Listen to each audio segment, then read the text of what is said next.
Hey folks, Chris once again.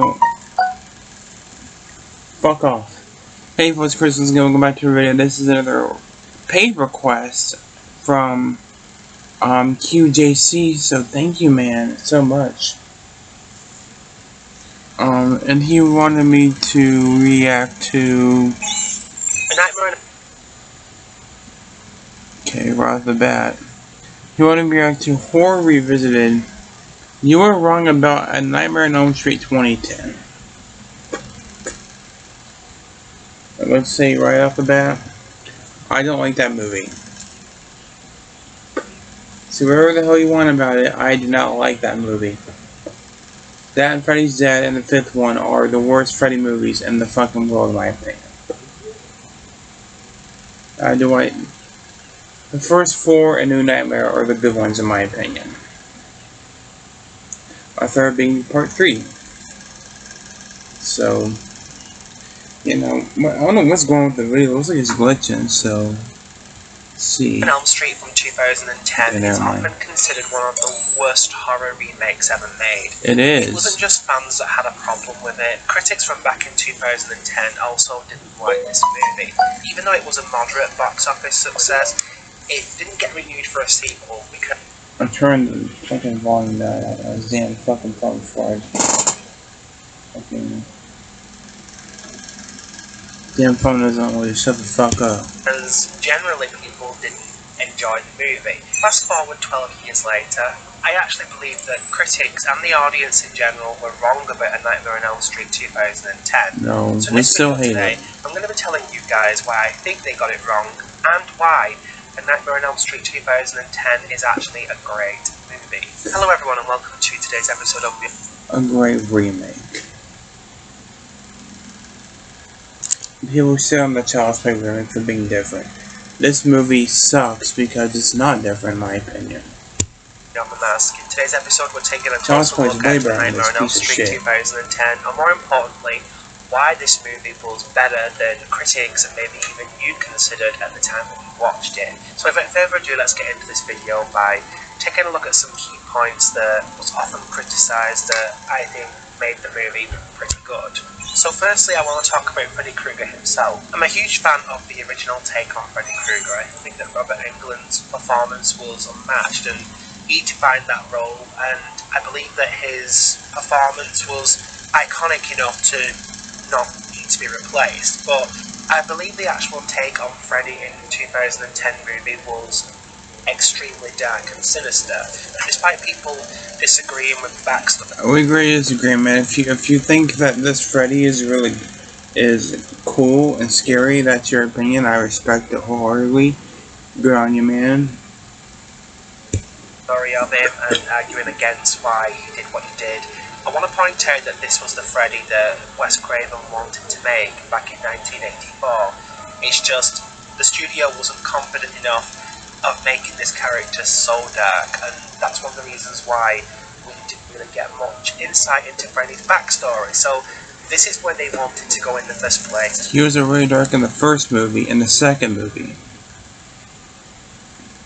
So they already made him dark, but yet they... Never mind.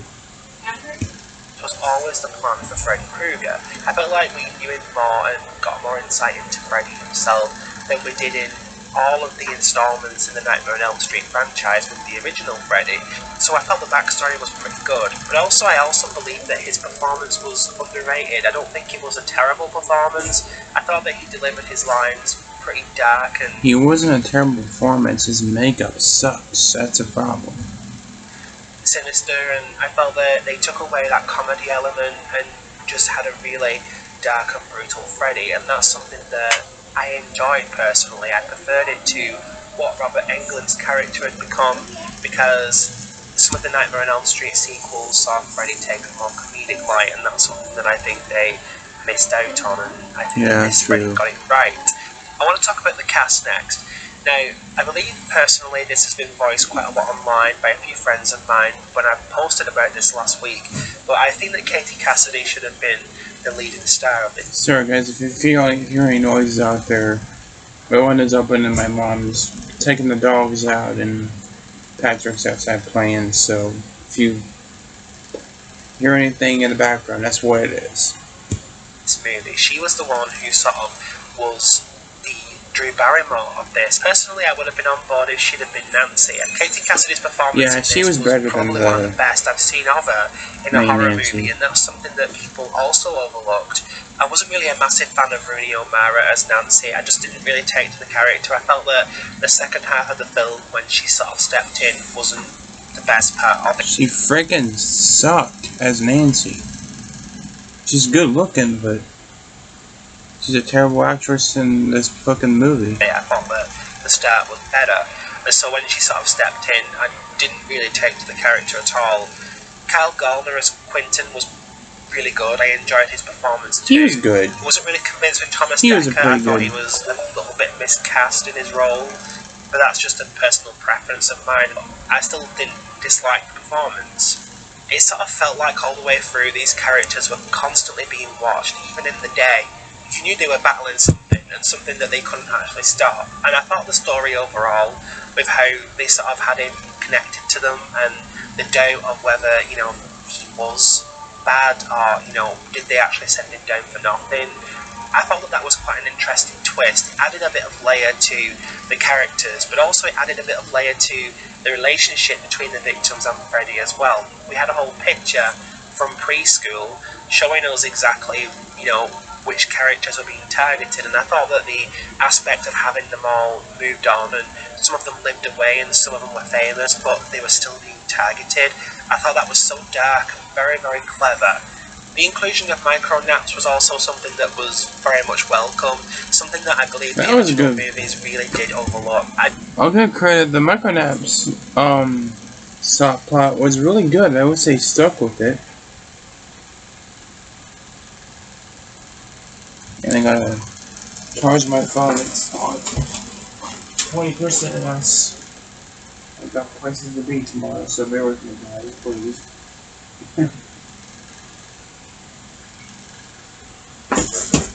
Alright. I just really thought that they really touched on that very well. Moving on to visual effects, I thought the dream sequences in this movie were the best, and I mean that. I really thought they were the best. They sucked. I'm sorry, bud, but sorry, man.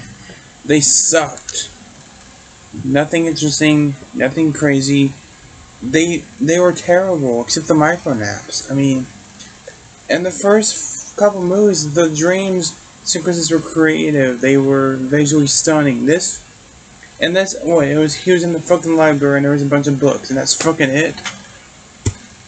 In any of the Freddy movies, I thought the transition between the normal world into the dream world was so well done, and I thought that the whole visual effects of the kills was also brilliant. I didn't have any faults with any of the death scenes. It's interesting to point out that the death scenes were bland, and you killed off the best acting character in the fucking movie. Director of this movie Early was in the good movie. at doing music videos, so it makes kind of sense that this would be a high point of the movie for me. Overall, my conclusion is this: I do have faults with this movie. It's not a perfect movie. I felt that some of the acting was a bit shoddy, pacing was a little bit off in places, and even though I have my views on the Freddy franchise, I've always been a fan of it, I don't believe this is the worst Freddy movie ever made. I wouldn't put it at the bottom of my list. I did actually quite like some of the performances, the Darker Freddy and so on. I just think that this movie was overlooked, and I think that if people watch it again now, without the attachment to the original, I think you would find you'd enjoy it a little bit more. I don't think that it was a crazy plot. I don't think it's the worst remake ever made. I think it's one of probably The worst remake goes to Poltergeist, The Fog, and Prom Night. This is fourth, but those three are way fucking worse. favourite horror remakes because of just how much they did sort of stay true to the plot but elevated it a little bit. And so in my opinion, I will always say this, that I believe that A Nightmare on Elm Street 2010 is underrated. Thank you very much for watching this video, guys. Don't forget to like the video. That lets me know that you're enjoying this content. If you're interested in more content like this, be sure to hit subscribe. Without further ado, I'm going to close this video off on a quote from A Nightmare on Elm Street 2010. Yeah, this is literally the best scene in the movie.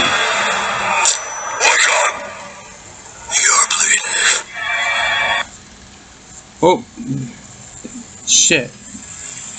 No, I didn't mean to click on that.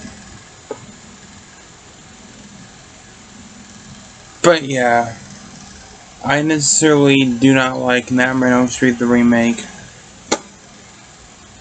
I think it's one of the worst horror remakes in my opinion. The dream sequences suck, they're nothing, they're not scary. They're not imaginative, they're just not... Oh, so what? He goes to the library and a bunch of books falls off the fucking shelf. Fred does that dramatic chipmunk thing, but that's not scary, that's silly. The acting sucks ass in that whole entire movie, except the Chris, the blonde-haired girl, and the Quentin guy. So at least they left him alive. The death scenes looked like pure trash, except yeah. But dude, if you like that movie, good on ya. I'm glad you like it. I mean, people say that Child's Play remake sucks. I love that movie. It's no original Child's Play material, but I still love that movie. Maybe because I grew up more with Child's Play than Nightmare on Elm Street, so I have more of a connection with Chucky than Freddy. I think that's probably the reason I don't like Freddy. I don't like Freddy as much as I like Chucky, because I grew up with Chucky more than Freddy. But yeah. So with that said, guys, thanks for watching. Take care. We see you guys later. Bye bye. And thank you so much for the paid request. Bye bye.